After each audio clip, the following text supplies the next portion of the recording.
Welcome back to my channel Nikke 15 Small World. আজি মই আপোনালোকৰ লগত শেয়াৰ কৰিবলৈ লোৱা ভিডিঅটো হৈছে এটা বেংগলী অথেন্টিক ৰেচিপি ইলিশ মাছৰ পাতুৰি। তাৰ কাৰণে মই কি ইনগ্ৰেডিয়েন্ট লৈছো প্ৰথম হেতু চাই লওঁ বলো। ইলিশ মাছ মই লৈছো 2 পিস, নাৰিকল বাকলি গুচাই ৰাখি থৈছো, 7-8 চকল মই ইয়াত নাৰিকল কাটি লৈছো, 3টা কেঁচা জলকীয়া, 1 ডোখৰ আদা, 3 ফুটা নহৰু। আদা আৰু নহৰু আপোনালোকে দিব নিবিচাৰিলে স্কিপ কৰিব পাৰে। লগত লৈছো অকনমান হালধি, নিমখ। ইয়াত লৈছো ডাঙৰ চামুচেৰে 2 চামুচ সৰিয়হ 1 ঘণ্টা ধৰি পানীত তিয়াই ৰাখি থৈছো আৰু অকনমান কেঁচা মিঠাতেল। পাতুৰিৰ কাৰণে প্ৰথমতে মই মিক্সিত সৰিয়হখিনি দি ললো। এতিয়া মই তাত এড কৰিম নাৰিকলখিনি, 3টা কেঁচা জলকীয়া, নহৰু 3 ফুটা, আদা 1 টুকুৰা আৰু এইখিনি দি মই প্ৰথম মিক্সি মাৰি। এয়া চাওক মই এইখিনি পিছি ললো। এতিয়া এই ইলিশ মাছত হালধি আৰু নিমখ দি পেলাই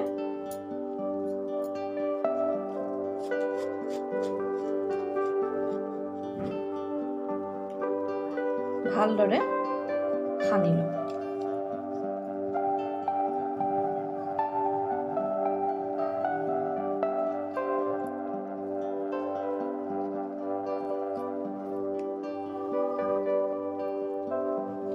আৰু এইদৰে মই 10 মিনিট সময় মেৰিনেট কৰি ৰাখি থৈ দিম। এই বাউলত মই মিক্সিৰ পেষ্টখিনি দি দিম। এতিয়া ইয়াত এড কৰিম নিমখ আৰু মিঠাতেল অলপ বেছি কৰি, আৰু এইখিনি এতিয়া মিক্স কৰি লওঁ। 10 মিনিট হৈ গ'ল, মাছখিনি মেৰিনেট কৰি থৈছিলো। এতিয়া এই মাছখিনি মই ইয়াত দি দিম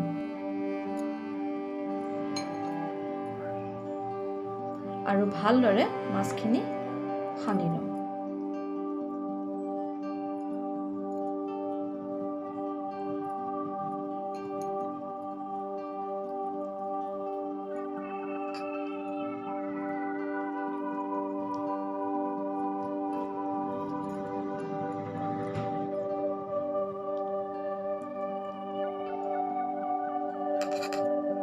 আৰু এইটো আধা ঘণ্টাৰ কাৰণে ৰেষ্ট কৰিবলৈ দিম। এয়া চাওক মাছখিনি আধা ঘণ্টা সময় মেৰিনেট কৰা হৈ গ'ল। এতিয়া মই এই ধৰণেৰে কলপাত কাটি ললো সৰু কৰি আৰু জুইত সেকি লেৰেলিয়াই ললো।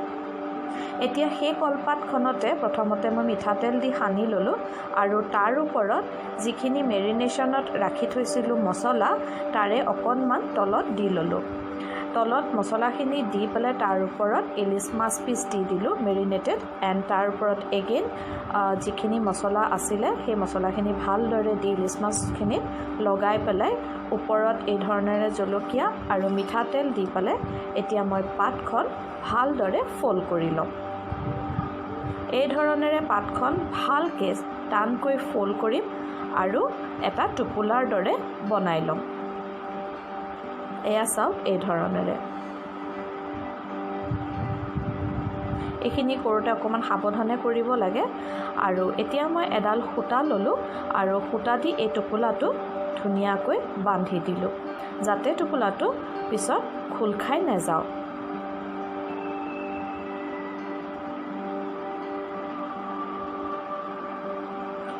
এয়া মোৰ এই টোপোলাটো ৰেডি হৈ গ'ল। এইদৰে মই বাকীকেইটাও বনাই ল'ম। এখন পেন গৰম কৰি তাত এড কৰিম অকণমান মিঠাতেল। তেলখিনিত এতিয়া পাতুৰিকেইটা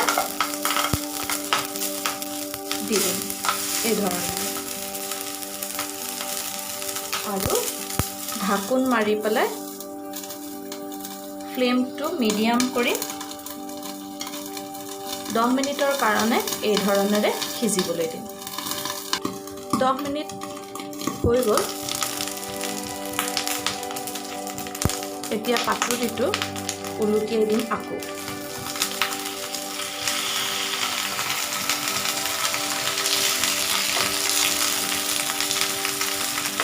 পাতৰিটো উলিটিয়ে পেলাই আকৌ 10 মিনিটৰ কাৰণে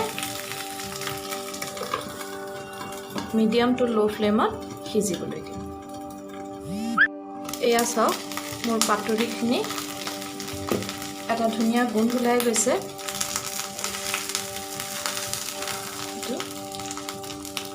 এয়া মোৰ পাতৰি একদম ৰেডি হৈ গৈছে। এতিয়া মই এইটো গেছটো বন্ধ কৰি দিম। তো ফ্ৰেণ্ডছ, এয়ে হৈছে মই বনোৱা বেংগলী অথেণ্টিক ৰেচিপি ইলিচ মাছৰ পাতুৰি।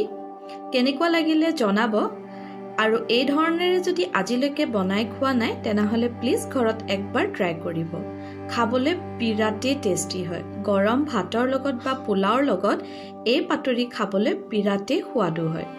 যদি মোৰ আজিৰ এই ৰেচিপিটো ভাল লাগিলে তেনেহ'লে এটা লাইক কৰিব, কমেণ্টছ কৰিব, শ্বেয়াৰ কৰিব, আৰু মোৰ চেনেলটো যদি এতিয়ালৈকে কোনোবাই ছাবস্ক্ৰাইব কৰা নাই তেনেহ'লে প্লিজ মোৰ চেনেলটো ছাবস্ক্ৰাইব কৰি ল'ব।